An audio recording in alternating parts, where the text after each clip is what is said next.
मुझे मालूम है आप मनरेगा को अभी रेड फ्लैग करेंगी। देखिए जी, ये घटा दिया, पर और जगह अवसर बढ़ेंगे तो रोजगार बढ़ेगा, ये शाजिया का तर्क है।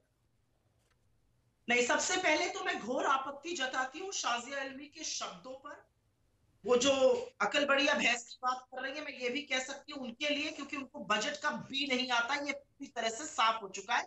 लेकिन मैं बदतमीजी की और व्यक्तिगत विरुद्धाबातें नहीं करती हूँ, तो नहीं करूंगी मैं इनका ध्यान। क्योंकि ये बजटरी एस्टिमेट्स और रिवाइज्ड एस्टिमेट्स की बात कर रही है, तीन चीजों पर याद दिला देती हूँ।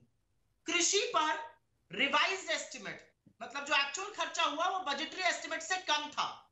एजुकेशन पर खर्चा बजटरी एस्टिमेट से कम था। स्वास्थ्य पर खर्चा बजटरी एस्टिमेट से कम हुआ। रूरल डेवलपमेंट पे खर्चा बजटरी एस्टिमेट से कम हुआ। ट्राइबल्स आदिवासियों के विकास पर जो पैसा खर्चा होना था वो कम खर्चा हुआ आवंटित से, और दलितों पर भी वो पैसा कम खर्चा हुआ। मनरेगा की जहां तक बात है, मैं रेड फ्लैग नहीं करूंगी। सारी दुनिया को पता है मनरेगा में इन लोगों ने क्या किया हुआ है। मनरेगा का जो बजट था उससे ज्यादा इनको खर्चा करना पड़ा, और उसके बाद भी जो नया बजट इस साल का आया है वो एक तिहाई ऑलमोस्ट काट दिया गया है। ये सरकार खुद मानती है कि दिक्कतें अभी हैं, और इसीलिए 80 करोड़ लोगों को मुफ्त का राशन देना पड़ेगा अभी, और उसके बाद भी मनरेगा का बजट काट के आप क्या प्रूफ करना चाह रहे हैं मुझे नहीं पता। आपने रूरल डेवलपमेंट में भी पैसा कम खर्चा किया आवंटित से, और अर्बन डेवलपमेंट में भी कम पैसा खर्चा किया आवंटित से। इस बजट से सरकार का दिमागी दिवालियापन साफ है। मैं एक आपके सामने आंकड़ा जरूर रखना चाहती हूं, यह अंतिम बात कहती हूं। 2.64% as percentage of the GDP education का बजट था, घटाकर 2.5%।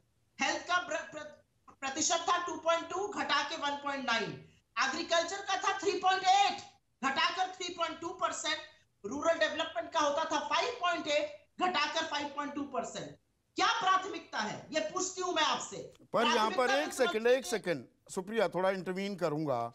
और आप तो बिजनेस जर्नलिस्ट रही हैं, देखिए आप हम सबसे बेहतर जानती हैं कि ये कोई ऐसा तो है नहीं जादुई छड़ी है सरकार के पास कि पैसों की बरसात होने लगेगी, नोटों की बरसात।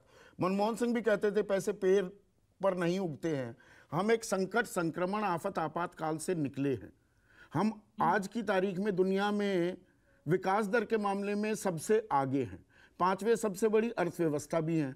तो जो सीमित संसाधन है 45,03,000 करोड़ का हम खर्च करने वाले हैं, तो उसका आवंटन तो देख देख कर किया जाएगा ना, एक ही तरफ सारा थोड़ा पैसा लगा दिया जाएगा।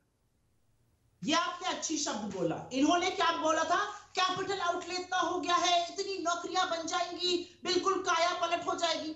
अरे प्रभु, 9 साल से यही सुन रहे हैं। आपके 9 बजट को कुछ को कवर किया है, कुछ पर गेस्ट गई हूं।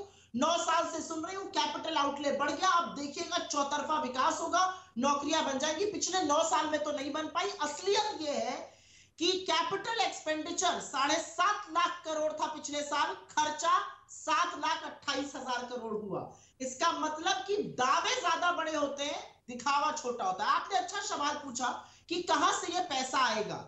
ये सवाल हम लोग क्यों उठा रहे हैं? ये सवाल इसलिए हम उठा रहे हैं क्योंकि खोखले दावों का पर्दाफाश करना जरूरी है। वित्त मंत्री ने आज अपनी स्पीच में एक बात कही। उन्होंने कहा पर कैपिटा इनकम इतनी बढ़ गई है।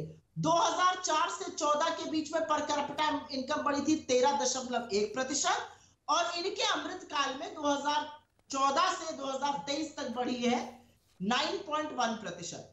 तो खोखले दावे मत करिए, कृषि के साथ सौतेला व्यवहार मत करिए, किसानों के साथ दगा मत करिए। पीएम किसान योजना 68,000 करोड़ रुपए आवंटित थे, दिए कितने? 60,000 करोड़। और सत्य यह है कि पहला इंस्टॉलमेंट 11 करोड़ किसानों को मिला, और 11वां इंस्टॉलमेंट 3 करोड़ 80 लाख किसानों को मिला।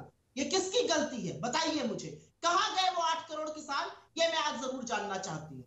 पर दावे किसानी करना, के लिए, क्रेडिट कार्ड के लिए, किसान क्रेडिट कार्ड के लिए जहां 18.5 लाख का प्रावधान था, इस बार 20 लाख करोड़ का वो प्रावधान किया गया है। बागबानी है, फिशरीज है, उसको बढ़ावा देने की बात है। और श्री अन्न योजना जो है, मतलब जो मिलेट्स है, हमारा मोटा अनाज, ज्वार, बाजरा, रागी, अब उन पर जो तवज्जो तरजीह देती दिख रही है। एक बदलाव की ओर सरकार जाने की कोशिश कर रही है, एक इकोसिस्टम भी बदल रही है, ग्रीन रेवोल्यूशन की फिर से बात हो रही है।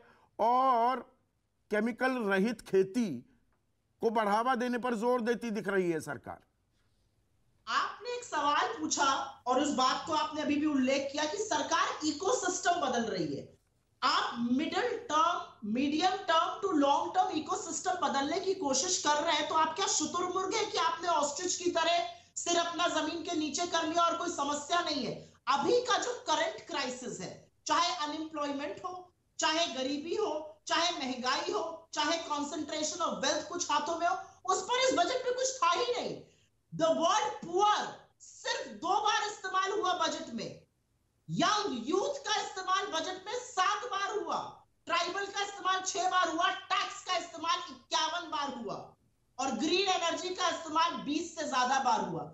ये कौन सी बातें हम लोग कर रहे हैं? समस्या आज है और हम अमृतकाल 20 साल बाद की तो बात जब कर रहे हैं। सरकार कदम उठाती है, आप हर चित भी मेरी पट भी मेरी वाला खेल करती हैं सुप्रिया, आप और आपकी पार्टी। कैसे? मैं उदाहरण दे रहा हूं महंगाई का, क्योंकि अभी आपने जिक्र किया महंगाई।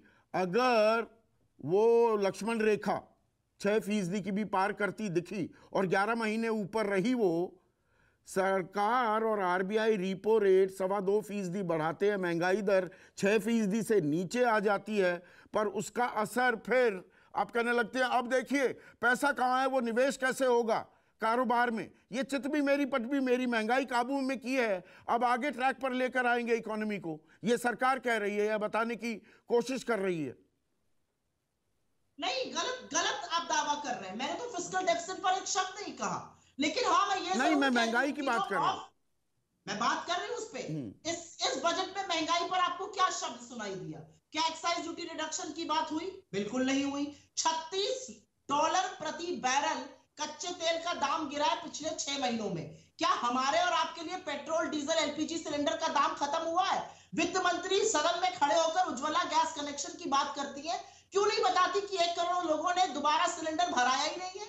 और मैं आपसे पूछती हूं, वित्त मंत्री महंगाई की क्या बात करेंगी? ग्रोथ की बात करने लायक नहीं है ये लोग। ये कहते हैं इस साल 7% ग्रोथ होगी।